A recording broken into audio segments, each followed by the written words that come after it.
Let's do it. Bosh, we're back. Squeeze the Deck podcast. Today I'm at the famous London Shootfighters in... Which part of London are we in here? West London. West London. Alperton, I think is the area, right? Alperton was the way, yeah. Of course I know West London, bro. I'm not that simple. But I'm with my new mate, Norbert Novenyi, top man. Thank you for having me, man.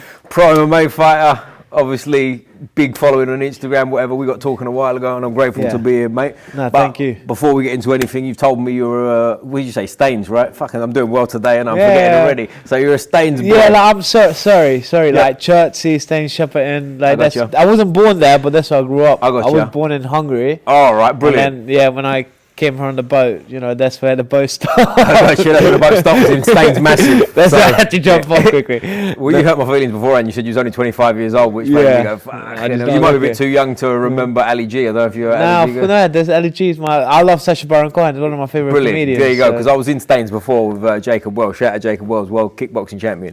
And that was the first thing that came to mind, was Staines massive. So the amount of times, like every time I drive past police station, I always do this.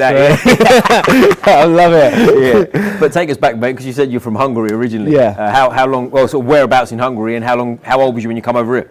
So I was born in Budapest. I lived again, just like how Stacey's, for example, London. I lived on the outside of Budapest, and then loads of things were going on, and my mom just had to like run away. She was in a relationship with a dude that was like, it wasn't very nice. So my mom was like, I just have to leave the country. So she she had friends in England, so she was like, this is the best way for me to go. I moved to my dad for a little bit. My siblings, my grandparents until my mom sorted everything out here, and then first I came out, and then my siblings came out after, and then I've been here since 2014 January. All right, so I was going to say not that long. But I kind of grew up here. When you come here as a kid, like, see a 13-year-old or 14-year-old is still a kid. Oh yeah, so, baby. So like, I did grow. Even though it's only been like 11 years, I feel like I grew up over here. I'm more of a Londoner than a Budapester. I don't know what you would call it, but I definitely feel like I'm more of a Londoner. And then obviously, I still when I go back home, like obviously I can feel that Hungary is where I'm come from. But at the same time, both England and Hungary feels like my home. It's weird. Right? Are you English or Hungarian? Put you on the spot straight away. Honestly, it's so weird. It's hard because when I'm in England, to be fair, people early on, but I think most people look at me now like as an English guy or whatever. But still though, like I'm still looked at as Hungarian or whatever. Like I'm not English. But when I'm in Hungary, they look at me as, well, it's Hungarian, but it's kind of English because I've got like my accent in Hungarian is the same as in English. Like I've got an accent in both. So you sound like an Englishman speaking Hungarian. Yeah, literally. So they're like, oh, that's like when I do like TikToks and I'm speaking Hungarian, everyone's like, well, why is he putting an accent? I'm like, I don't. They're just how I talk. But, I always definitely thought you was English. Like, you're very English. I don't look. I don't look. Well, no one does anymore. I got called out for being Russian the other day.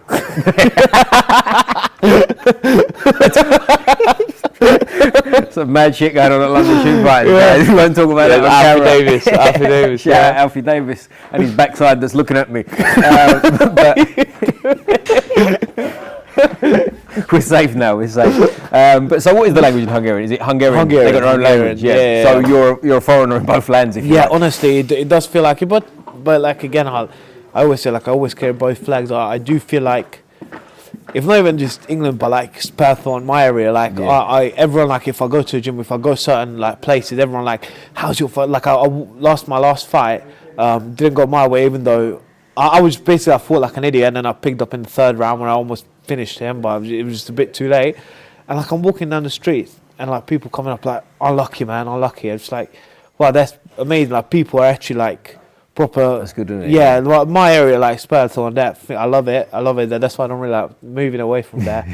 And then the same in Hungary as well. When I go back, everyone's like, oh my god. So it's like I do feel like both of them are my home, and they're both my people. That's nice, isn't it? That's good, because I know people, I won't mention names, but there's like people that come from abroad to here, and they feel like a foreigner everywhere. They feel like no one wants them at home because they left. People don't like them here because they're a foreigner. So it's nice to hear, isn't it? Yeah, no, for me, it's nice. Like I'm very proud to represent Hungary. My family's been representing Hungary for like 3-4 generations. In international fighting. Is that right? Yeah. Okay. So my dad, he won the Olympics in 1980. And then in kickboxing, he went WACO, world and European champion. For right. my granddad, he was world European champion and world silver medalist as well in wrestling. Boxing national champ, so it's like bad family, breaking the house. Yeah, so everyone's been fighting, and I think even my great granddad was like a wrestler or something. Is that right? And you said your dad was in the Olympics. What? Greco-Roman. So all different sports as well. So it's well, my dad's actually in the Guinness Book of World Records, I think, because he's got world titles in 5 different sports. Is that right? That involves he's got obviously the wrestling. He's got kickboxing. He's got MMA, like Fila MMA, Fila Pancration, Fila Grappling, and then he's got 1 Pro MMA title as well, which is like a Croatian organisation, but it still counts as a just a bad motherfucker. What's dad's name? Norbert Novenyi. Yeah, he's the same. Junior, right? My granddad's Norbert Novenyi as well. Oh, is that right? And I'm like Norbert Novenyi the 5th or something. Mate, you got a big name to live up to, bro. So fucking like, hell. You better get you an extra 16 titles going on. There's the thing. But so if my future missus, if she doesn't like the name Norbert, she's gonna have to live with it. Future missus, yeah. Norbert. Is that right? You're a good guy, yeah. You're not going to take the pressure off him and call him like John or something? No. Nah. Well, the second one, they can be like, I'm probably going to give them English names, but the first one has to be Norbert. Is Norbert a Hungarian name, is it? I don't. Well, apparently it's very popular in Jamaica. Is it? That's what I've been told. So okay, yeah, man. Yeah, we're all over the place. But that's cool, no, it's a Germanic name, but I think it's Hungary is like that's where it's most popular. Yeah. And so, what was life like in Hungary beforehand? Was you martial artist over there?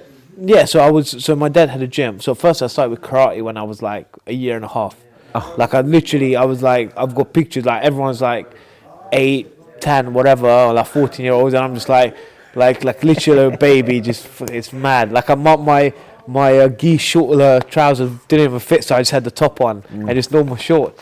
And then I did like kung fu, I did everything, and then I never really liked wrestling and all that kind of stuff, so I went to basketball, went into this, went into that, and then in 2009 my dad opened his gym in Hungary, and I just started going down there. I just fell in love with it, and ever since I must have been 2009 I was just doing it, and in 2010 I was like, I'm gonna be a fighter. I'm gonna be a world champion. I'm gonna be a fighter. Oh. And then I was like, I'm either gonna go to the States, Brazil, Japan, or England. Like England was actually like one of the, and then England was I think like the 4th or the 5th option where I'm gonna go. And then my mum, she, like I said earlier, she had like loads of stuff going on. My dad had some stuff going on as well.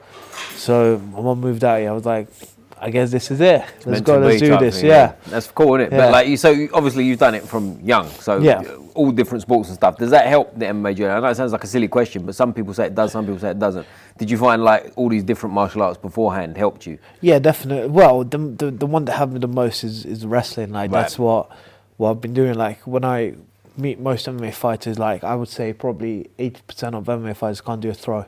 Can't do a suplex. Like they just, because most fighters, you don't drill that. Like you need a thing. Whereas I'm very lucky because I was training Greco with my dad from a young age. And even though like if you put me in a Greco wrestler, like a high level one, you know, he'll probably throw me about.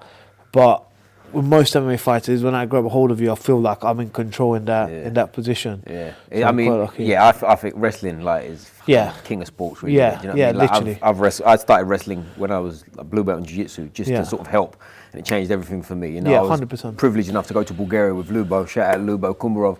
And you see the level out there, and you go, whoa, this is a different. Yeah, 100%. Game. No, it's very, because you get to decide where the fight goes. Yeah, right. Like, even in jiu-jitsu, like.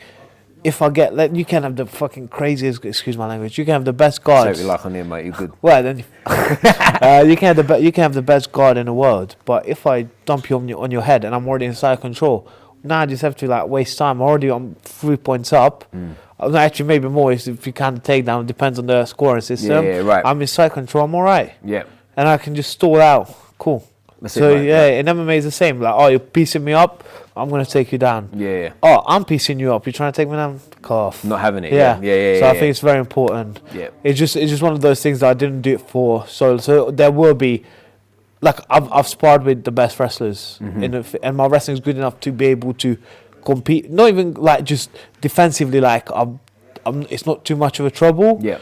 But definitely, like there will be guys who probably, if I wrestle them, they probably out wrestle me. It's just I'm probably mixing it better than them. But that's all right. Just kick them in the face. You'll be all right. There's a good part. But I tell you, one of the first things that strikes me, I always like notice when I'm with sort of fighters of different weight divisions. Like you're a big guy for middleweight, ain't you? Do you know what I'm saying? Yeah, like, getting there now. You're a big lad. Like, can you tell us what you weigh off season before you start cutting, or is that a secret? Nah, I'm not the biggest one, but I'm between like 90 and 102 all the time. Like kilos, obviously for the it just depends. Yeah, it just depends how much shit I eat. I got you. Yeah, like if I feel like I want to stay a bit leaner, I'll go 98. Like I try to keep it low. If I feel like, all right, fuck, it's Christmas, then I might go a bit. So, but sometimes I'm less. It's just my weight fluctuates a lot. Yeah, but what's it like for you getting to 84? That must be. Is that easy or not? I find it quite easy. Is it right? Yeah. Okay. Fine. Well, I don't think I could make welterweight, but 84. I'm not. Obviously, struggle. It's always struggle when you have to lose 16 kilos or whatever. But otherwise, it's okay. I'll carry a decent amount of muscle, so like when I sweat, it comes out of me quite nicely. And you compete, like obviously you competed at Polaris recently. I don't know if we spoke about it on here at the start or before camera. No, I think before. It was before. But what weight did you do then? That was 92. And that was just what? Did you cut for that? That was dieting. I got you. Because obviously you won on that one too. Yeah, there's a load of the boys I trained with was on that as well. Okay, 666. You know what I mean? So it was a good day, wasn't it? Yeah, it was alright. Although I wanted to get. I've got a submission I need to pull off. I pull it off in training, but it's a submission that everyone. If I pull it off, it goes viral. Oh, is that right? Is that you got something in the pipeline? Yeah, like honestly, I've been doing it in training, and I could have gotten it there, and I just rushed it because, I don't want to give ideas, but I rushed it because there was one point I was like, I don't think I have it, and my coach was like, you've got it. I was like, I don't know. So I just went for something else, and I looked back, I was like, I rushed it. I should have. So when you pull that off in a match, we're coming back on here again. Honestly, when I pull it off, you'll know what I'm talking about. Yeah, I got you. It'd be a nice one. But like, take us back to the start of sort of like careers are sort of foggy area, isn't it? Because people start when they're 11, like you said, like 11, whatever. But like, when did you decide like this is it, and like, what was the start of amateurs and all that business? So I started 9 when I was 10. Like I kept going to my dad, like, let me compete. Like I'm seeing all these guys that, like, obviously all my life, everyone I've been training with been older than me. So when I'm 10, everyone's like, the youngest guy that was probably like 16 at my dad's gym. That was it. Basically a man compared to you. Compared to me, So I'm just like, I'm seeing everyone's getting fights, whatever. And my dad is like, relax. When you're like 13, I let you compete. I haven't been. Because basically my dad wasn't allowed to compete until he was like 13 or something. His dad didn't, or 12. Yeah. So my dad was like the same, like, you're not competing yet. So I had my first grappling tournament when I was 12. It was the 12th of May, 2012. And I won it with like a national championship grappling. Although, like, because we were so young and we were like both big for our age. So it's like there's not a lot of people, so it just ended up being the two of us competing and fighting again. But the kid was good. He won like a world championship before in grappling, so it was good. Okay. And then I beat him on points, and I was like, yeah, this is sick, whatever. And then after that, I just kept going, and I was telling my dad like, I want to have an MMA fight, this and that. And then when my mum moved out, I think my dad could sense that I'm gonna go soon as well.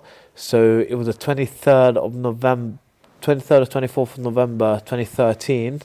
When there was like an MMA show, and like the same kid that I fought for the first time in grappling, we had another match after in grappling. So I won the first, he won the second, and then I went there just to whatever, and then apparently when we got there, he was like, oh yeah, this kid called you out, if you're here, he wants to fight you in MMA. Ooh. So we're like, okay, cool. And then basically I ended up like taking his arm and winning the fight in the first round. So that was a lot of fun. But yeah, that was my first like amateur MMA fight. Never been recorded. I only have like one little camera footage. Who's the kid? Is he still about? Do you know his name? Nah, he's George Jigger. Like I remember his name, but he's just done. I was thought you like Tom Aspinall. Nah, he's. I think he gave up. He kind of stopped. Which most people that I've started with, or even wrestlers, like good quality wrestlers that I used to wrestle with when I was a kid, they were having me up. Like I was in Hungary. I went out on a night out and this kid was there, and he's very high level wrestler. Like he was very good, and unfortunately he kind of stopped. And he was like, I used to have him up all the time, which is fair play.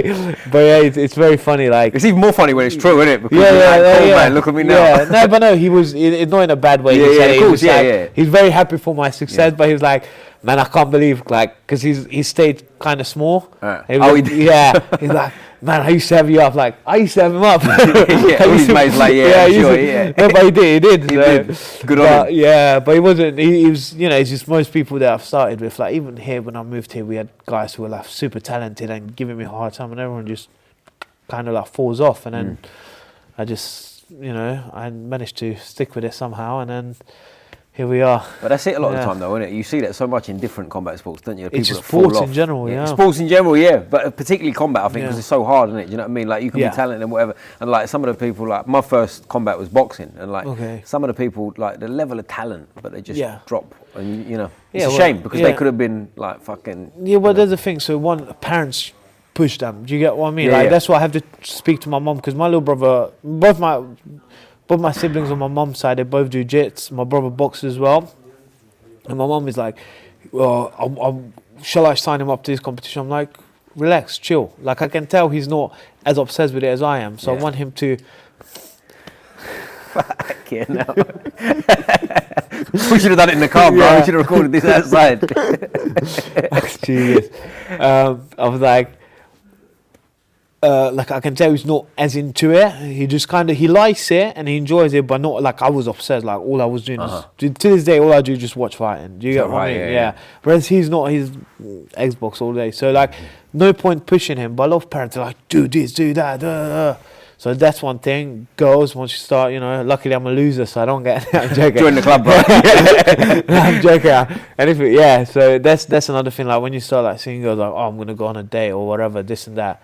Like, for me, that's, like, one of my big issues. I want to do it on Saturday. So when I speak to girls, like, I can link you on Saturday, or, if you want to come over on Saturday, like... But it's like Monday, I'm like, I don't care. Tomorrow my leg's not going to be working. I need my legs working. I have the same conversation with my coaches. I'm like, well, I haven't had anything because, like, it's Saturday or whatever. I can't do it on Monday because then Tuesday my legs are not working. I can't do it Sunday because I'm...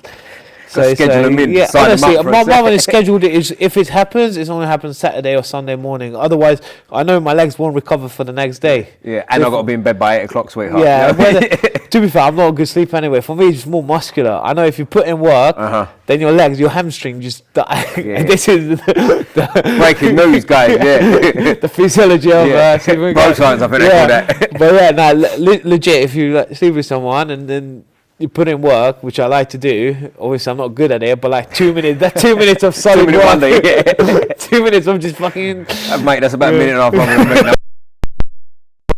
half. Your hamstring blade just gone. So the next day, if I come in, I'm just like, my legs are heavy. If I have to spar someone who's like fast, like Michael Page or whatever, like, I don't want like heavy, slow legs. Yeah. You have to be smart with it. You can't just, There you go, ladies. Sorry, there you go. Sorry that's about what you get with Magic Norbert over here. Maybe that's why they call him Magic Norbert. I don't know. But I disappear like. But Saturday, see you later. Yeah, exactly. Here now, gone tomorrow. Yeah, but or gone later on, not even tomorrow. Yeah, but so take us to like turning pro and stuff, mate. Yeah. Like, what age was you? Because as I said, you're a young man now. You know what I mean? So my first official recorded amateur fight was when I was 16, just when I finished my GCSEs. Then I had like 2 or 3 amateur fights between 2016 and 2018. I didn't, like, a lot of people were pulling out. Like, I had fights where, like, which is normal on local shows or local scene, when 2 hours before, like, I had 2 hours before the fight, the guy pulled out. But I had teammates who as he's about to walk out, the guy pulls out. It's one of them ones. Yeah.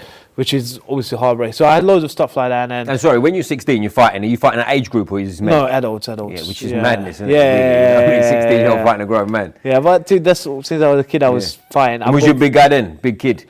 Yeah, like around 80 kilos, I'd say. Yeah. But maybe like 84 probably or something like that, 16. Maybe, a little bit less, like 82.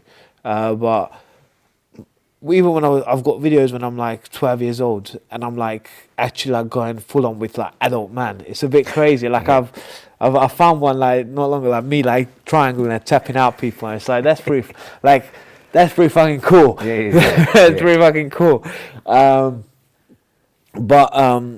back, so 16 had my first amateur fight and a couple amateur fights. And then I just kept going bugging the coaches when I was 18. Like I go to people like I'm an MMA fighter and they're watching my fights and everyone's like, they're still impressed because I'm beating people up in like 1 minute.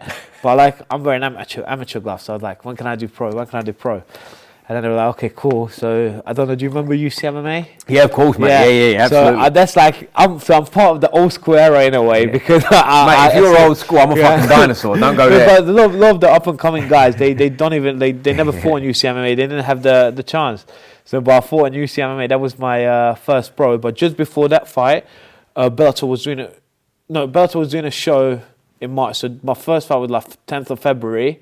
First pro fight, and then the 25th of March or something like that, 1st of April, Bellator was doing like a show in Hungary. So before my pro debut, they contacted us like if I could get on the card. Obviously my dad's got a big name, whatever. Okay. So I already had like at my pro fight, but I was like, fuck this, I'm focusing on Bellator. Yeah. And then 18, I had like my first Bellator fight. I was finishing up college, but I was like, I only have a couple months left. I'm going to finish this. But otherwise, if it was a year earlier, I would have like quit college there and then.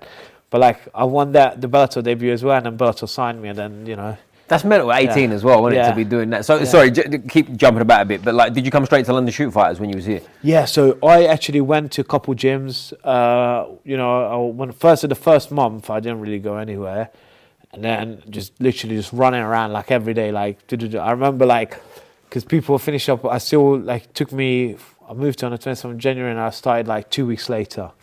So like I was just, when everyone was finishing school, I was out doing runs and all the kids were like watching me because like this kid's our age, why is he like running around and whatever. You're a mad foreign kid that runs everywhere. Yeah, but they didn't know who I was, to be fair. They just so one kid. And then once I joined my school, once everything got like settled down, whatever, I went to a couple gyms, and then there was gyms where I just had people, like it's not like I had everyone up, but I had a couple people up, and I was like, yeah, it's good, whatever. And then London Shoot was the last gym that I went to, because of the closer gym, this was the furthest one. It was like 2 hours away from mine. Oh, right. I'll see. Yeah, like 3 buses, man. That's proper commitment at that age. Yeah, fuck me. Yeah, I was fucking 13, 14-year-old kid, 2 hours. Yeah. But I was like, just the environment is different. They got UFC. They've been there. Like I didn't know London Shootfighters at the time. Do you get what I mean? I just when I walked in here, I could sense that there's something different in there. I could sense in the coaches. It's like a lot more serious. Do you get what I mean? They were like all the other gyms when I went in, because I'm a young kid beating like adults up. Everyone was like, we'll get you just get you training, and then we get you a fight in the next 2-3 months, whatever. Or like, this is good. Like, please come, whatever. Everyone was very friendly. Came to London Shoot, and I remember one of my, I was wrestling and I just threw one guy, some random whatever, and one of my head coaches goes to my other head coach. He's like, he's only 14, and my head coach goes, whatever. And I was like, okay, I do like that they not, they're like, whatever, like I've seen this before, it's not all that. I was like, I guess I have to go there.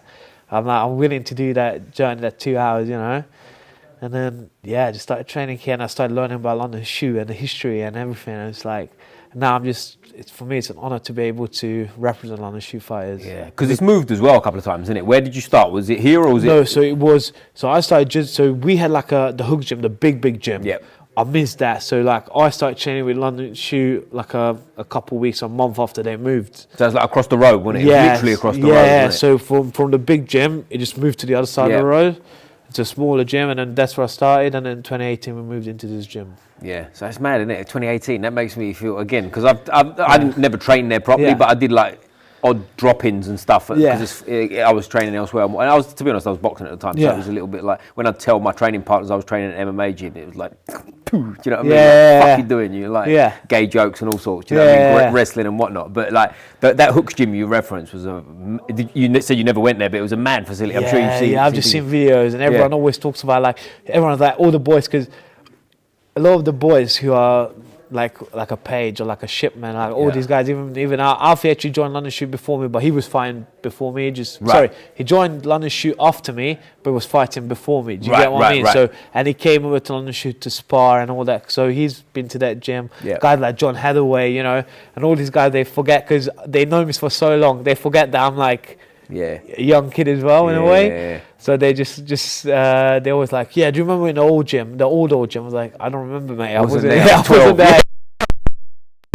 The country, I was still on the boat. That's mad, that, isn't it? Yeah. By the way, I'm not actually. I came on a plane, not a boat. You didn't come on a real boat. It's play the game, guys. It stays fresh off the boat now. I'd probably get in trouble for that. That used to be a fun term. Yeah, well, I remember because the school I went to was like I was like the only foreign kid. Like I had another kid who was American. Do you get what I mean? So when I made like a foreign joke like about myself, like everyone was like cracking up. Yeah. And when I went to college, which is a bit more mixed, I made the same joke, and everyone was just looking at me like, "You can't say that." Oh, is that right? Yeah, and I'm like, I can't say I am a foreigner. Why can I say that? Yeah. I'm talking about myself, and they're like, "No, you still can't say that." I'm like, oh, "You are stupid." Yeah, well, times are changing, isn't they? Yeah, but that was literally like within like 3 years. Yeah. It's like, what is wrong with you? Like, I made a joke on a mat recently. I won't mention the girl's name, but she knows who she is, and she's a lot younger than me. But she, like, I said something again. Won't mention what it was, but we said like a bit close to the mark joke amongst the boys, and she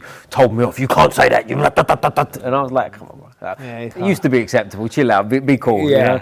But anyway, obviously I don't know the joke, so I'm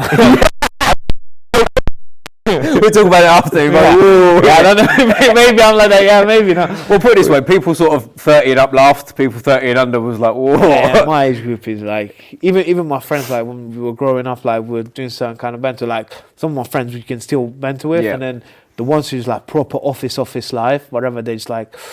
They're kind of like, I'm like, bro, like, it's a joke. Yeah. We used to joke about, like, pure stuff. Yeah, like, it's about us, like, type of thing. It's not even bad. Like, you get what I mean? And what's funny is, like, the friend group that I've got is, like, I always say this, I've got a super mixed, like, friend group. Like, I've got from, like, obviously all races, all sexual. Like, I've got a nice friend group. And we have good jokes. And then, like, I say, like, let's say I'm standing with someone like some of my friends, I'm their blackest friend. I ain't even black. And like we make whatever joke it is, and it's like, oh, you can't say that. I'm like, this joke is from my friend who's from this country or that country. Like they made the joke. I'm just telling you what they made. Yeah. But that's the thing. The people who get offended are people who's got nothing to do with. It doesn't even reference them. The people you're laughing and having a joke with don't. Anyway. That's what Ricky Gervais said. Is like everything should be. You should be able to joke about whatever it is. Do you get what I mean? But it has to be good comedy. It has to have a good setup. If you just say something like that's racist, homophobic, or sexist, whatever, people can tell and just like, don't do that. Yeah. But if it's within a good joke, it's got a good setup, and the storyline is good, then like everything should be. You should be able to joke about whatever it is. You should be able to make a mistake too, and someone go, "Hey, that's not cool." You go, okay, cool, right? Whereas nowadays it's like a fucking news headline, isn't it? Yeah, But now everything's I feel like with Trump, whatever, I think like tables are turning a little bit. No, but like that's cool some ways, isn't it? Trump, Yeah, I think tables are turning. I mean, listen, I'm not gonna get into politics, but whatever. But the people who support Trump, they like. You can have certain jokes with. So I think the whole thing is kind of calming down a little bit. This woke movement. It's a pendulum, isn't it? Someone said to me once, it's a pendulum, and like it swings one way, it comes back, and it's like it gets better and worse. And we'll see. Yeah, well, I did a podcast recently with Paul Canaville. Shout out Paul Canaville. He's the first black player to ever play for Chelsea. Okay, nice. And like some of the stories he mentioned on the podcast was just like fucking horrendous. Like like times have changed. Big times, you know what I mean? Like some of the stuff he was going through, like on the pitch and that, is like people don't realise like how much things have changed. Yeah, like one guy was saying, I was saying like he's a good physio. Shout out to James Davis, who's very good, and he was saying he's actually from my area as well. And which is like when I lived there, now it's a lot more mixed, but when I was there, it wasn't that mixed. Right. And it was like growing up, I was like, I don't want a black kid there. Like the amount of shit that I was getting is nuts. And then when he was like what it is now, like you should be able to joke about certain things or whatever. So it's just now it's my age group mainly. It's not even the older age group who actually like had it really bad. You pointed at me when you said older age group, bro. Chill out. Not you guys, it's us. But it's true though. It's the younger age groups that like losing their mind because they've got nothing else to worry about when you don't have actual stress in your life. What you go to university, like I was speaking to someone, I'm like, relax yourself. Like you go to university that's paid for, you live in a nice house, you get food every day, you go out every weekend. You say that you're broke because you can't afford to go out every week, like to spend 100 quid every weekend. That's not really broke. Really broke is when you're a single mother with 3 kids, you can't afford to pay your bills, you can't afford to buy food. Yeah, but then you won't get offended. But if someone said like, "Shut up, you're an idiot," you get what I mean? Yeah. So they got different problems. That's the real problems is very different. I think there's the issue like a lot of people my age, they just cool. They all live at home. Mommy, daddy's paying for the bills. They, it's a lot of them struggle, whatever. Yeah, like I've had a conversation like, I have to pay like rent. I pay like £300 for my mum. Yeah, cool. This it's terrible, bro. While you work. All right, cool, mate. Cool. But yeah, like that's literally. I think it's just when you don't have actual stress in your life. You're like us humans. I feel like we yearn to suffer a little bit. Yeah. And then if you don't have it, you kind of you go out your way to find it. It's like my mum, when she was working with Eastern Europeans, everyone, like, my mum's a very good example of that, and she watches it, she's going to hate me if I say this, but when she was working with Eastern Europeans, everyone's a sexist. When she's working with English people, everyone's racist. I'm like, the common denominator is you. So it's maybe not sexism, maybe not racism, considering the fact that listen, my little sister, like, my family, like, I grew up with women, like, I'll tell you, most men are not sexist, Then most, like, her husband is English, like, the other side of the family is everyone's English, like, they're not racist, none of my friends are racist, so I don't think it's that everyone's racist. I think the common denominator is you, and like, but there's the thing, but you want to have an excuse to say that, that's why, and I think that's like, us humans, we like to look for suffering, that's why I'm in this fucking gym. So when you come to this gym, was it like, obviously you're still a kid, right? Obviously you turned pro here and stuff, but like, was the ambition straight away, I'm going to be a pro, I'm going to be a whatever? For me, it's, since I was a kid, to be a world champion. Yeah, and when you turned pro and you're like 18 and you're beating grown men and doing all this stuff, what's the vision then? What are you looking at? Just world champion. World champion. World champion. Listen, man, I grew up on Greek mythology. You know how all kids go like Superman or Spider-Man, and those are the heroes. For me, it was like Hercules. Really? Like Hercules. Well, you're speaking to a man who comes of Greek descent, bro. So I agree. He preaches to the choir. Well, kind of. All my tattoos, like, you can't really see them all wrapped up, but all my tattoos are like Greek, like sculptures. Right? Yeah, for me, all my life, that's all I wanted to be. I wanted to be one of those guys that, like, you read in books. Yeah, all these old school guys. So I feel like I'm on a path of doing that. I've got like little curly hair, growing my beard out. I was going to say, you could pass as a Greek man for sure. You could definitely be like a Hercules in disguise. Yeah, so get in there. But all joking aside, for me, that was it. So I always wanted to be a warrior. That's like, I've got pictures of me when I'm like probably like 3-4 years old, and I'm on a horseback, and I've got like a wooden shield and a wooden sword. Is that right? That was me. Like, I had swords on me all the time. Yeah. Whatever. It's to this day I still got swords in my house. I hope the police not going to get me. Always be a mad kid. Yeah, I've got two-handed claymore and I've got gladius, but I just can't put. The reason why I stopped buying swords is I can't put them anywhere. Like, I can't hang them up. Probably not. Right. Someone comes in your house, they're like, this guy's fucking mental. Yeah, exactly. Like, even though, like, sometimes when girls come out, like I've got piano, guitar, whatever. It's like, do you want to see my swords? And they're like, what? No. My swords. And I just pull them out and they're like, what the fuck? They're all time. Yeah, honestly, it must be so weird, because you come into my place, it's just like, nice set of lights everywhere, piano, like all these musical instruments, a bit messy because all my like gloves and everything's out, and then suddenly I pull out swords. Yeah, it's no good look. They're like, nah, where the fuck am I? I gotta go over. Yeah, no, I just remembered. Yeah, no good look. Yeah, but yeah, for me that was it. There's always just to be like a warrior. So, and that's, I feel cool, like, man, if you're a world champion, in a big organization, no one can say nothing. Like, you're the guy. I mean, if they do, they're stupid anyway. Yeah, exactly. You know what I'm saying? But like, how many pro fights you had now? I haven't had a lot. I've had 8. That's pretty. That's enough, isn't it? Yeah, but comparing like the fact that I've been a pro since 2018. Like 2018, I had 1 fight in February, then my first Bellator fight in April, then I had a year out. Right. Then I had 2 fights in 2019. Then again, I had another year out. Then because of COVID, whatever. Right. Then I had 1 fight, then another year out. And by the time I was supposed to fight, I tore my ACL. So I was out for another 2 years. Oof. So 3 years out. What's with all the years off? What's happening there? What's going on? Just 2019, 2018, 2019, I just wasn't given a fight. Struggling to get opponents. I don't know what it was. It was not. It wasn't me. It was the organization. Because we were like, kept asking. They were like, yeah, we're trying to sort it, whatever. I don't know what it was. Then 2019 to 2020, COVID hit. So then they did 1 show on the COVID, like no crowd, no nothing. Then again, COVID, not a lot of shows. So another year out. Then again, I tore my ACL. So before I could fight, I thought like I was out again. So that time I was out for almost 3 years. Then I came back 2023. Then I had 2 fights 2023. Then there was this PFL Bellator merge. Again, no fights. I had my last fight in June. And then again, like, I don't know what's happening. So is that so? The merger stopped people having fights. Is that that's mad? That because a lot of people are talking. A lot of like champs came out. 3 Bellator champs came out that they're not getting fights. Yeah, you hear that, but it's mad. I tell you, it's quite mad because you think the merger would give you more fights, wouldn't you? Like, listen, I don't really know. Like, I can't battle Bellator because they've paid me well. They always looked after me. You know, so it's not.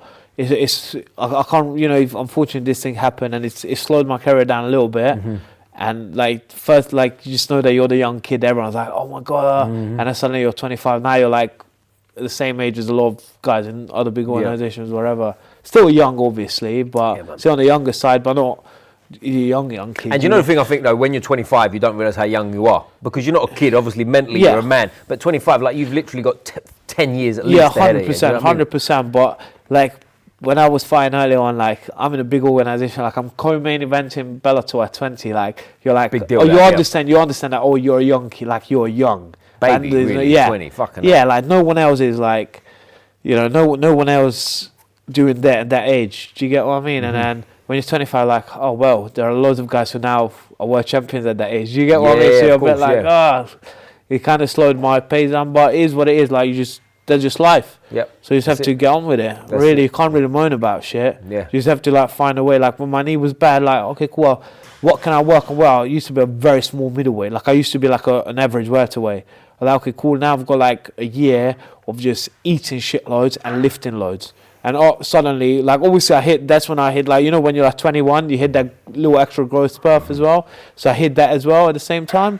But like now I can focus on just gaining some size. I can focus on other stuff. So I think, like I said, going back to the earlier stuff, like when shit hits the fan, like you have to focus on other stuff, you know? Yeah, man, yeah. And now you're ready to rock and roll because you appreciate it more. Yeah, exactly. So I'm always just trying to be in shape. So whenever I get a call, like again, we've been asking for fights. So whenever I get a call, that's cool, man. So what's the deal like with you? If like ideal world, obviously it never works out ideal, does it? There's short notice, things come on, and you've got to take certain dates for the card, whatever. But like, if it was up to you and you're ideal, how long do you like to prepare for a fight? Like fight camp? I like 8 weeks because I'm always in shape. Yeah. But are you a full-time pro? I just fight. Yeah. I just fight. I don't do anything else. So I like at the gym, I teach like 2 sessions or 3 sessions a week. That's it. But otherwise, literally, I just train. That's cool, isn't it? That's cool. Yeah, like I've got a decent life. Like I get to do what I love, so it's nice.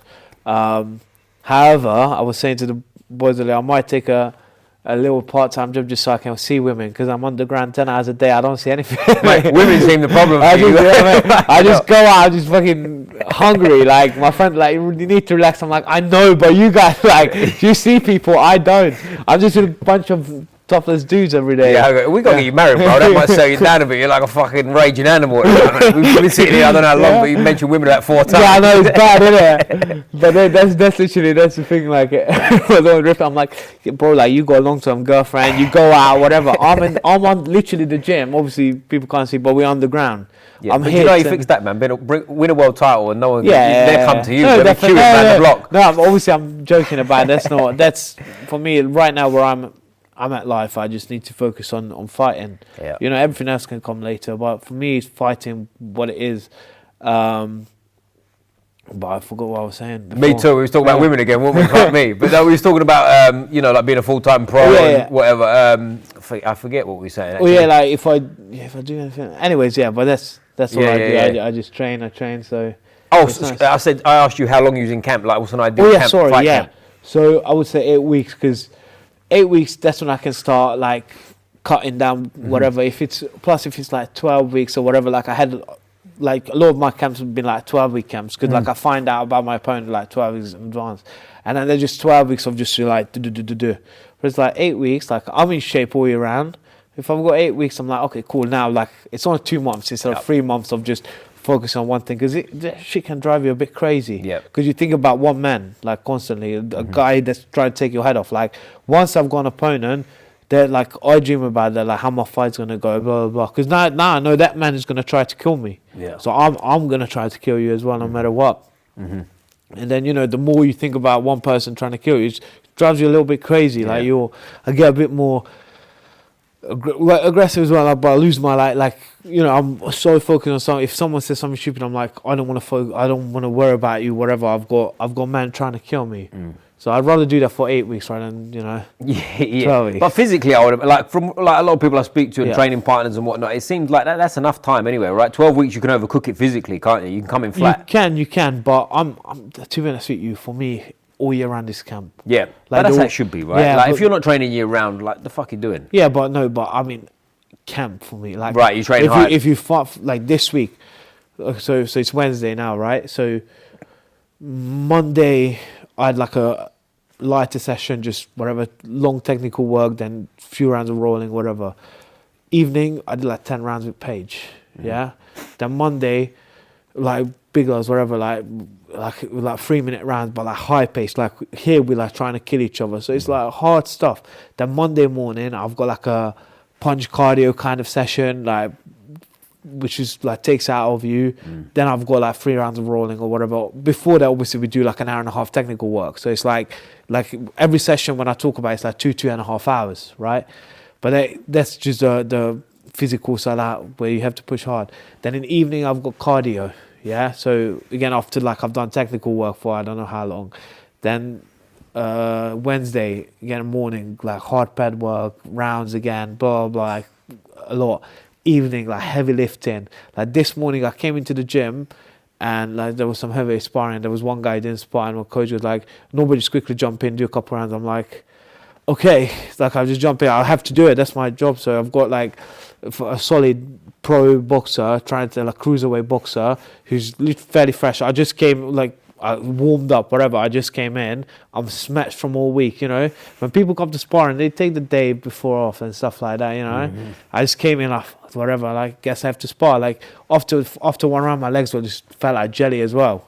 And just pushed through it. Then after that, I had to do my MMA session as well, which is, like, that's for me, like, I'm always, I'm not going to name, but, like, maybe I should be naming them, but, like, imagine the scariest middleweight you can think of, sparred him, whatever. He was like, he didn't like the work, like, he didn't believe the work rate I was sending him, like, he was like saying, like, oh, I train so hard, like, no one trains harder. I'm like, bro, trust me, I've done this week, I've done, like, 6-7 sessions already, and it was, like, a Wednesday when I sparred him, like, or, like, Thursday, like, I've done all the work. The only reason why I did only one session yesterday, because I had to catch a flight to fly out to spar you.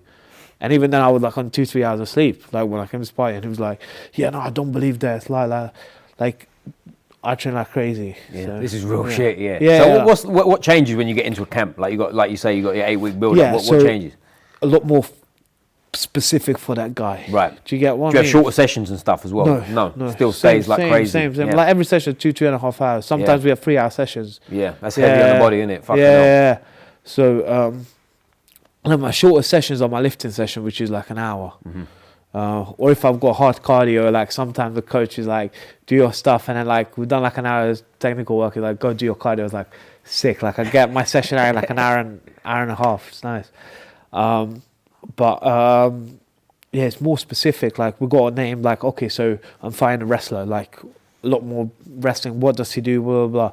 Or like when I'm out of camp, I get to experiment with certain things, different styles, whatever. When it's camp, like your style. Do this, it's a lot more specific for the fight. That's all.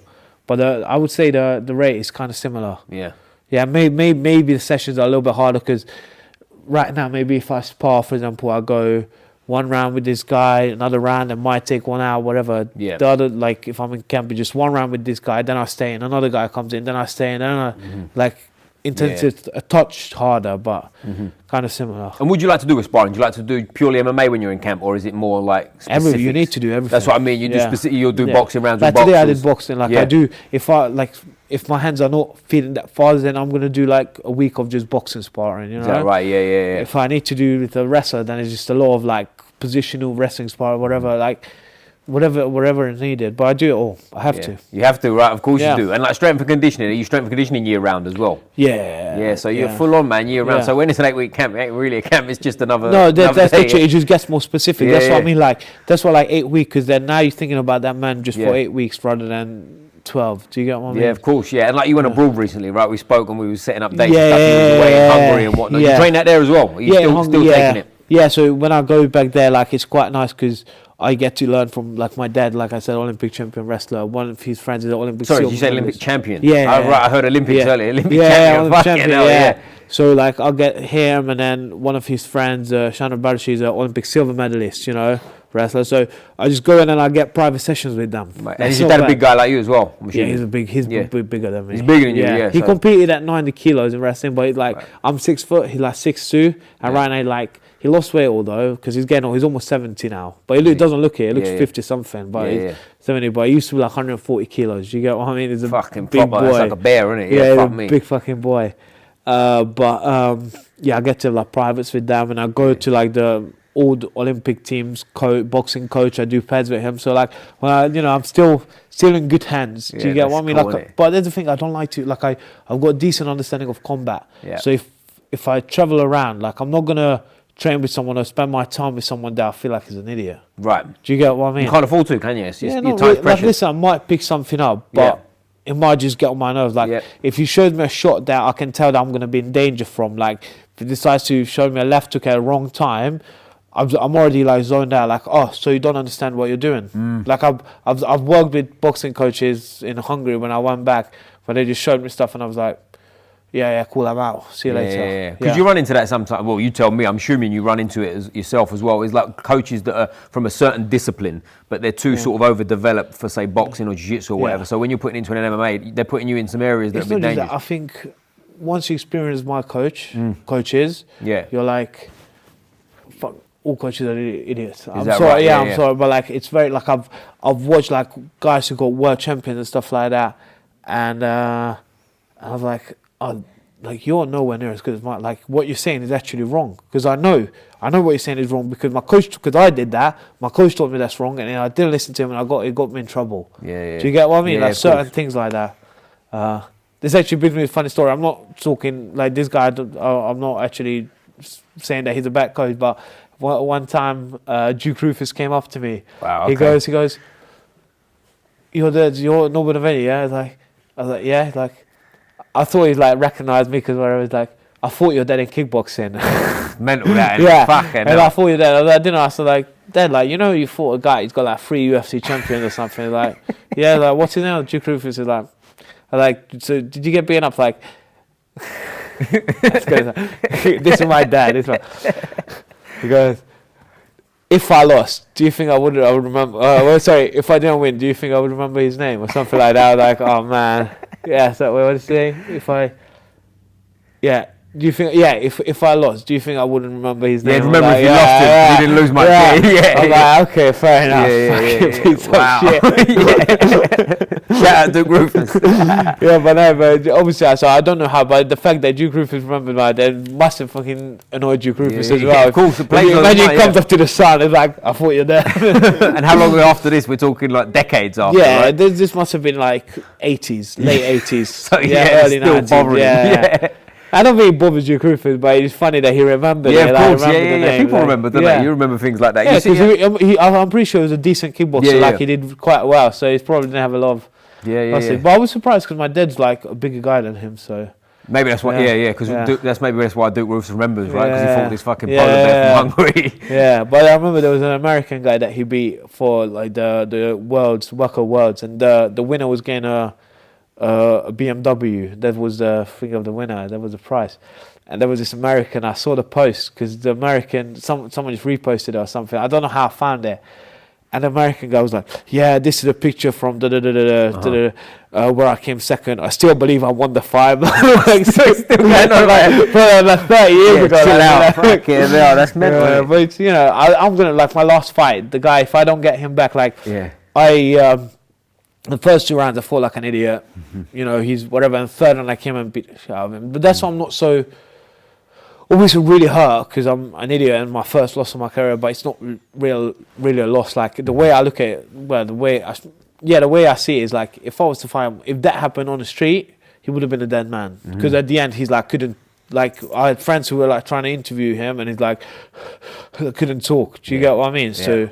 So I do want to get him back for that. Like, the first thing after my fight, I messaged him like, congratulations, solid work, blah, blah, but we're gonna do it again. Coming for you again. Yeah. And what's the score now? Because Bellator, we said about the merger and stuff like that. You still Bellator or PFL? I'm still Bellator. You're still Bellator. Keep running it, so how's that work? They're gonna just coexist together as one. Yeah. So like sometimes Bellator fighters go on PFL shows. Right. PFL fighters go Bellator shows. Yeah. I don't go on any shows.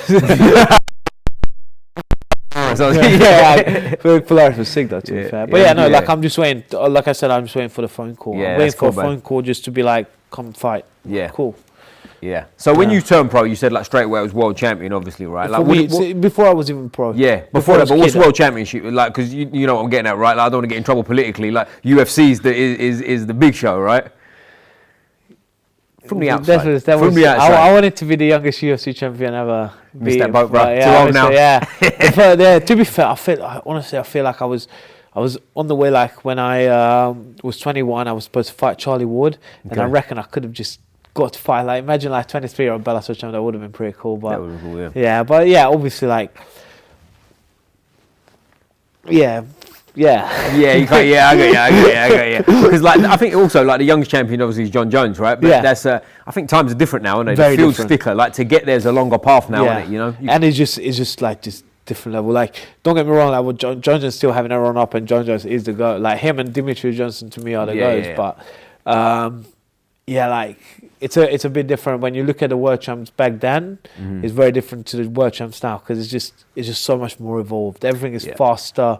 Everyone can jits, everyone can strike. But that's why John Jones was so good because he was the guy. Like he was doing the same. But then but John Jones is like he's always like he's not taking everything away from John Jones because he's fucking amazing. Because he's that guy, and I just think like basically what you're saying, right? Like now the top 10 of every division is like super elite and everything, innit? Whereas back then it was like the field was thinner, wasn't it? You know what I mean? Like, definitely. And there weren't especially many heavyweight to get. Yeah, exactly. Because there's obviously nowadays the heavyweight in UFC especially. You're a big fight fan. I'm sure you watch fights from talking to it. Yeah. Are you one of them that watches every fight card and all that business? Well, if I've got time, But some of the fights I'm like, oh fuck it, shit. Like I don't want to watch it. Like sometimes. You just watch fights. In what sense that you just feel like fuck me, I could beat you? No, it's not just that I could beat. Like they could be like a flyweight. I'm not gonna. To be fair, flyweights are usually pretty good. Yeah. But no, it's just in general. Like sometimes it's just like for me, it's not worth it. Like it's just I skip it because like your striking is shit. Yeah. You're not really wrestling. You're having a shit kickboxing fight. So right. I'd rather, if I want to watch kickboxing fights, I watch Go Glory or something. Do you get what I mean? Yeah, of course. So like that kind. But otherwise, like I try to watch every organization. I try to just finding a time for it. But I'm a fight fan. Like that's it, man. For me. Also, it's my job. Like I don't watch sports. I'm not a big sport guy. Like I go home. I don't. You can ask me about basketball, whatever. Like I like doing them, but I just don't watch them. Like I don't know what basketball players there are, nothing like apart from like 3. No, but Michael Jordan's about where I tap out, bro. Yeah, like that's it. But even football, I don't watch football. Like I'm gonna ask you a football question at the end, bro. So you better have the right answer for me, so we can stay friends. You know what I'm saying? Yeah, well, like honestly, all my friends, like the other day I was out covering and the whole Newcastle team was there, and I was just my boys like the whole Newcastle. I'm like, where? Like all of those guys. I'm like, I guess no. Like I just don't watch sports, but fighting I watch. Yeah, like I have to. It's my job. But it's consuming as well, isn't it? Like you lose interest in other things when you're training hard, don't you? Because there's not time for it. Yeah. Also, just not. I just don't feel like for me, just fighting. Like everything that I do is like how I can advance myself in life. Whether it's fighting, financially, not going to talk about women. But like from now, you said like 8 pro fights and stuff now, and you're still young. You know what I mean? But like, where's the sort of progression for you like yearly? Are you looking for the 2, 3, 4 fights a year? 2 fights a year. 2 fights a year. 2 fights I like because I get one fight. Like you make okay money, whatever. Like 2 fights is good. Plus I get to enjoy myself because don't forget like when you're here 10 hours a day. Like London Shoot is different to most gyms. Like most gyms are like like when you hear fighters, man, like I love coming in or whatever. Here, coming in here is a chore. Like, I love the gym, I love the coaches, I love my teammates. But the work that we do, I fucking hate. Yeah. And I love the grind. Like, I love the fact that I hate it. Yeah. It's weird. Yeah. But I love the fact that I have to wake up like, I cannot move today. I don't want to leave. I don't want to do anything. I want to go to the gym. I like just go sauna or whatever. Like, I don't want to, just want to have like a cake or something. And no, I wake up, I have my fucking raw egg protein or whatever. Then I come to the gym, get beaten up. And I love the idea that I put myself through that, even though I hate it. Yeah. Do you get what it's Yeah, weird? absolutely. Because it really is like a love-hate relationship. Because honestly, I hate it. I hate it so much. But I love the fact that I hate it. Yeah. It's weird. No, I can understand what you're saying totally, Yeah. because like if you're not pushing it, you know you got to get in there and have a fight, don't you? At the end of the day. So if you ain't pushed it, it's a terrible feeling to get in there feeling like you're not ready, isn't it? And especially like because I hate it so much. When I get there, to me it's like obviously when you get like it's a bit like, oh fuck, like what am I doing? Like, I think that every fighter is like, what am I actually? It's a bit crazy that I'm going to cage to have a scrap, but when you're in there, like that's the only time I truly feel alive. Like it's weird, like I just live my life, blah, blah, blah. But when I'm in there, I just feel like a free man. Like I get to like murder a man and, you know, try to take your head off. Yeah. And I fucking love it. Yeah. And then, you know, when you like someone's underneath you and you like just punch them in the face. And like without sound like fucking with it feels amazing. And the only time like, it's like yeah, I love it. I feel free when I'm like, fuck, like I might die today, but I'm gonna fucking take your head off. You know, it's like I love it. I fucking love it. That's the only time like I truly feel alive. Yeah, it's just nuts. Yeah, you're a crazy man, you know what I'm saying? But no, it feels fucking amazing. Yeah, no, of course, but that's the feeling, I think every fighter can relate to that, right? That feeling of, the hard work's done, isn't it? Yeah. You know what I mean? You get in there. But what are you like in the change room? Because some people say super gay. What does that mean? Because I've seen the fucking Alfred pulling his bum out. You might relax. Everyone walks past me like this all the time. No, joking aside, like no, I'm just listen. There was a MMA junkie did a real video about me, and even one of my coaches, like everyone was calling me an idiot, a joker, or whatever. Like my coach said, like serious clown. My other coach actually like one word, he was like shaking his head. But yeah, I'm like I bent out. To me, everything. I try to joke about everything. Like, had it rough. When I was growing up, like there were a lot of shit that's like not nice and a kid shouldn't be seeing. And then cool, like just fucking live, just fucking have fun. Like that's what my thing is. Do what you love. Put 100% into it, or 120 or 200% into it, you know, and then just enjoy and joke about stuff. Don't take life seriously. And then that's why everyone's like, they can speak to people and everyone just fucking losing their mind. Just understand, educate yourself, like how the world works. And I get it, like whatever you do, but don't get serious about things. Just like enjoy it, joke about stuff, you know, have fun. And then and when it comes to your work or your profession or whatever, take it 100% seriously. Yeah, that's cool, man. I think that's a good way to be, isn't it? You know what I mean? Because people do take things too seriously, and I think a lot of people, and you'll have seen this many times. You see fighters beforehand, and they kind of lose this fight themselves, don't they? They stress themselves out too much, and like by the time they get in there, they're not even themselves anymore. Do you know what I mean? Yeah. Also, I think a lot of people don't live a proper fight life. They're like a part-time fighter doing a full-time thing. Yeah, it's like for me again, like. I'm coming from a different perspective because, like, I personally, like, love the young guys that had girlfriends, whatever. I've never had a girlfriend, never nothing close to it. Just because, for me, everything else is just partial. I didn't see my family for years. One side of my family I see once a year. Do you get what I mean? Now my family moved closer to me, so I try to see them every Sunday, just so I, you know, get to like actually spend some time with them. But otherwise, for me, it's just fight life, nothing else. I've got nothing else in my life. I'm not doing anything else. Here and there, like I do certain little things, whatever, just to make extra money. But even that is just, I'm not like for like investments or whatever. Like it's not like you're in it. Do you get what I mean? Yeah, of course. Otherwise, I'm just like in fighting. Yeah. Like my mind is. It's everything that I read audiobooks. I listen to a lot of audiobooks, like because I just don't have time to actually sit down. Yeah. But like podcasts, whatever, everything is how it can help me with fighting. Yeah. And I think living that fight life is very, very rare, and I don't think a lot of people do that. Yeah. And it seems like you're mature enough to see that it's finite, isn't it? Do you know what I mean? You can't fight forever. You're not going to be able to fight when you're 70, are you? Do you know what I mean? You can enjoy life later. Well, you say that my dad was fighting at 63. He had a fight. Fighting at 63? What, a real fight at 63? Yeah, he had Fila at the time. No, actually they changed the UWW, who do the Olympic wrestling and everything. He had fights when he was 63 with the young, like 20 or 25-year-old, 30-year-olds, and he went to the final. And the only reason why he lost against the Russian on points, because he had a 43-degree fever. He got some flu, so he was fighting flu on the last day, and like he basically just like grabbed the guy in a guillotine and tried to take his head off. And I think my dad's jiu-jitsu is not very good. I think just my dad's just super strong. Yeah. So he's like, obviously technically didn't know how to finish it. He was like going crazy on air, and he got tired after he just got taken down, and the guy just held him down, and that's why he lost. But that was a flu. 63 years old though. 63 with a flu with 42 degree, no, I said 42, like 41, 42 degree fever, like proper like bad. Why was he fighting at 63? Just crazy, just like to fight. Of it, man. Yeah, that's mad. To this day, he still trains twice a day. Twice, and he's 70. Yeah. That's serious, isn't it? That's funny. I tell you what, bro, when you see people that get older, and like 70 is obviously extreme, isn't it? But well, he's 68. Yeah, but 70, mate, but he's gonna get mad if you see like we're saying 70. We'll call him 67 from now on to please him. But like even when you see people that are in their sort of mid to late 40s training hard, it's a big deal, isn't it? Do you know what I mean? To be training with young people, do you know what I mean? Well, I mean, that's why I'm very lucky, because again, my dad was like, my mum, she's not an athlete or whatever. She trains, she still works out every day. Does she? You know? Yeah, she works, she runs, she does whatever. All her life, she's been like, she's very fit.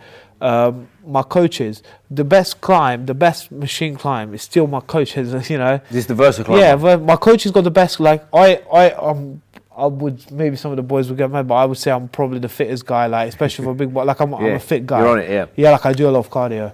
But the best the best climb is my coach. What's his name? Alexis Dimitri. And Paul, my other coach, he's got the best bike. Is that do you get what I mean? And I'm just like, behind them. Do you get what I mean? That's crazy, isn't it? Yeah. They're ahead of the fighters. Yeah. But that's why I'm happy to go to war with them. Yeah. Because what if I'm going to go with the guy that can't even see his, like, you know, he can't see his toes, you know, he's just like, like, what were you going to teach me? I can't, for me, that's not, whereas if a coach rips into me like, I'm in better shape than you, it's like, fuck, like, I have to work harder. Yeah. Do you get what I mean? Yeah, of course. That's a man that you want to go to war with. Yeah. You know, so I'm very lucky in that sense. Like, that's cool. Have you got a timeline on your fight career, like an age in your mind where you want to be sort of, if not finished, but like achieve the goal? I was saying when I was like 18, I was like, 30, I'm out. But right now, he's looking 35. But I don't know. Obviously, you'll see. Like, I've got mileage in me because I've been training for a long time, but at the same time, I'm still very early in my career. Like, but technically, I'm on that level where people who had a lot more fights, like I know because I sparred UFC champions, I sparred the scariest middleweight you can think of. Like, I've done my runs, I know where I'm at, I know what I can do, and as long as I'm not an idiot, like in my last fight, where as soon as I started thinking, I beat the shit out of the guy. Like, you could see that I was levels above him. Like, I had other Bellator middleweights that I trained with, and they were like, bro, like, I was watching it, I was like, I don't want to believe it. Like, I'm going to say, like, Costello Vanstinis, he's like, good, he just knocked out a guy in the first, like, he's legit, I think he's fighting for the title next in Bellator. He's like, because I'm cool with him, we trained together, he's like, bro, like, what the fuck was that? He's like, they had the first 2 rounds, like, whoa, and then the third round, obviously, that's when I picked up. But, like, there's just, as long as I'm not an idiot, I know I am that guy. Yeah. But I just, you know. That's it, but you're not even in your prime physically, man, 25. How do you feel physically? Body-wise? I was like, yeah, great, I feel like Superman.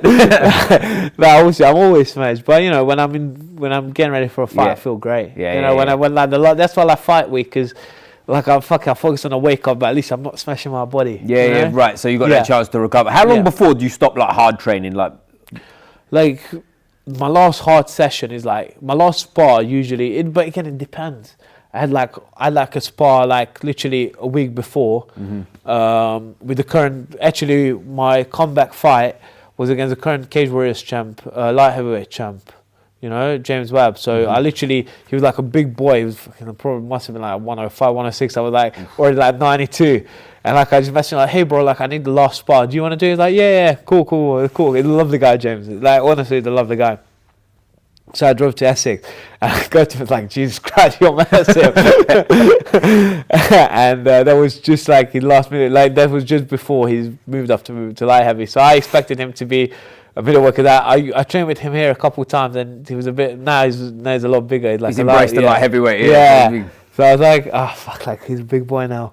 But like I've done a week before, but usually like 10 days out I stop sparring and then after that just like still doing hard work, but just so I don't get injured, so I don't get cuts, I don't get this, don't get that. Yeah, of course, yeah. But that's, I mean, when you see guys, because I've been around people that are in gyms and it's like the fucking Wednesday and they're going hell for leather, they're fighting on a Saturday, and you go like, I don't know about that. You know what I mean? Yeah, like, but that's because they don't understand how it works. They don't know how to peak someone. The coaches don't know how to peak someone.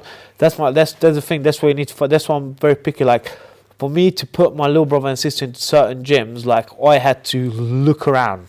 Like even they used to live up in North Yorkshire, so I had to go up, check out the gyms they went to. You know, do you get what I mean? Because I don't want them to be coached by an idiot. Yeah. Like I went to one gym here, and the guy was saying like I was watching it, whatever. It was like a open mat, so I didn't really get to see him coach. Because my mom just booked it. I didn't know it was open. When we got there, my mom was like, "Oh yeah, it's an open mat." She didn't know what it was. Like, you know, I'm not going to see any coaches, so I'm wasting my time here. But then I started, like, the guy was like, "Yeah, actually, like, I don't really teach much technique. I just show the guy certain." But I'm like, both my siblings just looked at me, and as the guy said, I just looked away and just walked out. I was like, get in the car. Yeah, I was like, fuck this. Like I do, like every session I do an hour and a half, 2 hours of technical work. Yeah, cool. So it's I'm very on, like, technique is so important for me. So. But it's so super important. It should be. It should stay a premium anyway. But one thing I wanted to touch on, because we nearly went to it earlier, but it's like scoring in MMA, right? Yeah. Like, because obviously you said in your last fight is a good example of, like, at the end it's different. Yeah. Before I say anything, actually, would you think about the scoring in MMA? I think the system I'm talking about. So confusing. Like we had when Paige was fighting Storley. Obviously Storley had a good game plan or whatever, but like, it was split decision, right? Like, the scoring points like control, damage, aggression. We had damage and aggression because, like, Storley was fucked. Do you get what I mean? Paige just had like a little thing on the end of his finger. Literally, that's what it was. Because Storley was just like holding on to him, but he had the control. So which one are you gonna score? Like, do you get what I mean? It's like my fight as well. Like, the guy was like, every time I did something stupid, he just went for the leg, got a takedown or whatever.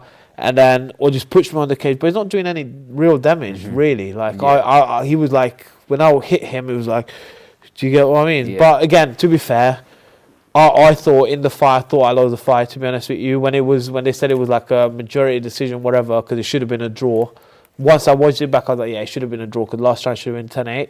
But still, though, it's my fault. That fight, like, I just fought like an idiot. However, I do think like Pride rules would be the one 10-minute round and 5-minute round. Who's the fittest? Let's see. But I'd even go as far. I have one 15-minute round. Fuck it. Let's have a fight. It might get a bit boring though. But you might get finishes too, right? Yes, but like I think a lot of people would just or have a 10-minute fight. Fuck it, make it short. That's one round. Do you know what I'm saying? One round. Yeah, but that was the point of Pride, isn't it? Yeah, 10 and a 5. Yeah. But one championship now, they score it as a whole fight, don't they? They don't score rounds. They got 3 rounds, but they score the fight as a whole. Yeah, I don't know. Because it's tricky, innit? Because there's no right way of doing it. You just want 2 rounds. If I train, like, it's weird. I think their argument is like the later rounds should count as more. Yeah. Do you know what I mean? Like a real fight. But then, exactly. But that's how I came, like, after my fight, I came out like, fuck, even though I lost, like, if I was in the street, I would have fucking murdered him. Yeah. But like, at the same time, like, what?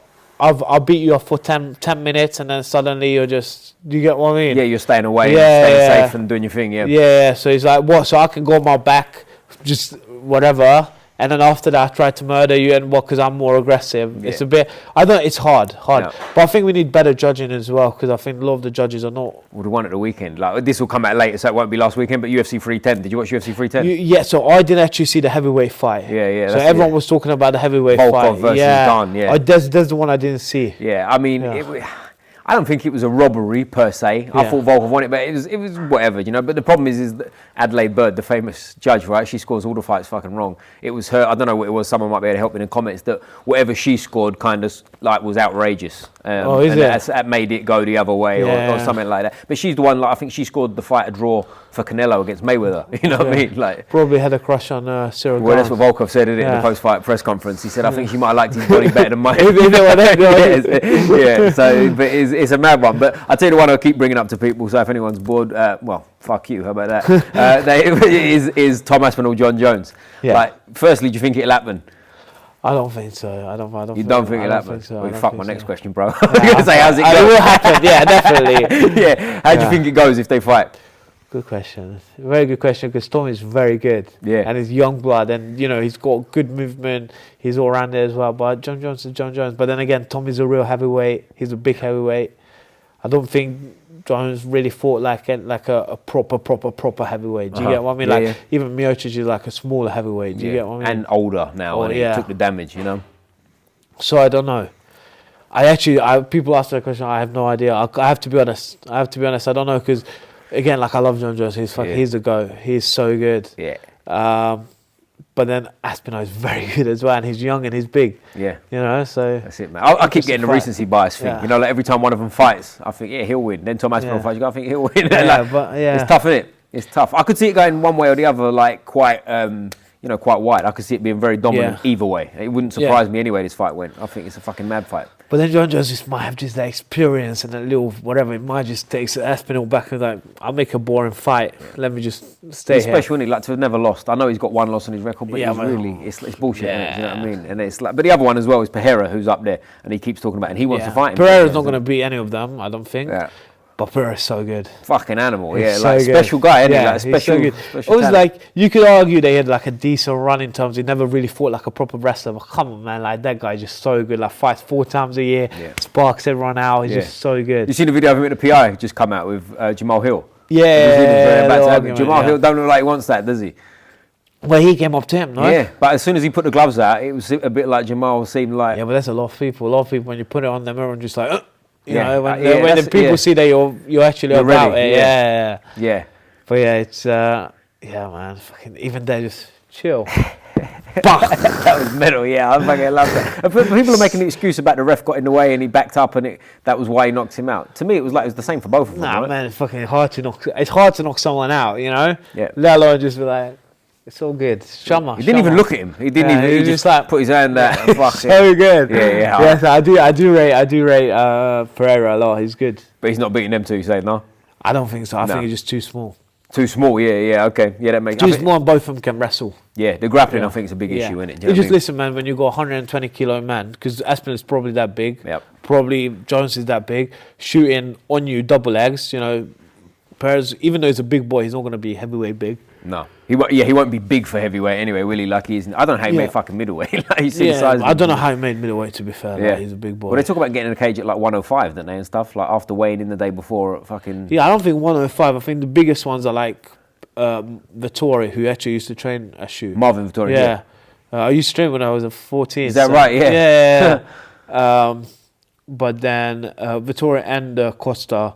They were the biggest middleweights, like recorded or whatever, or biggest jump, and they were like both like 97 kilo, 96, 97 kilos. Is that right? Yeah. So I doubt Pereira goes over 100, but out of camp here, definitely probably 105. Yeah. Or you talking about like a light heavy or middleweight? Light heavy now. Light heavy now. Yeah, but middleweight, I think he still must have been well into the night, like obviously well into the night. Yeah, I reckon like goes up to like the night before the fight, 97, I reckon. Yeah, he's got to, because there's photos, I don't know if you've seen a video of him like this with Tyson Fury. Like, big boy, man. He's big, man. He ain't that much smaller than Tyson Fury. I know, because I trained with I trained with his main sparring partner, Yusri. Okay. And like, Yusri's a big boy as well, and like Pereira's next to Yusri, just like Yusri's a bit taller.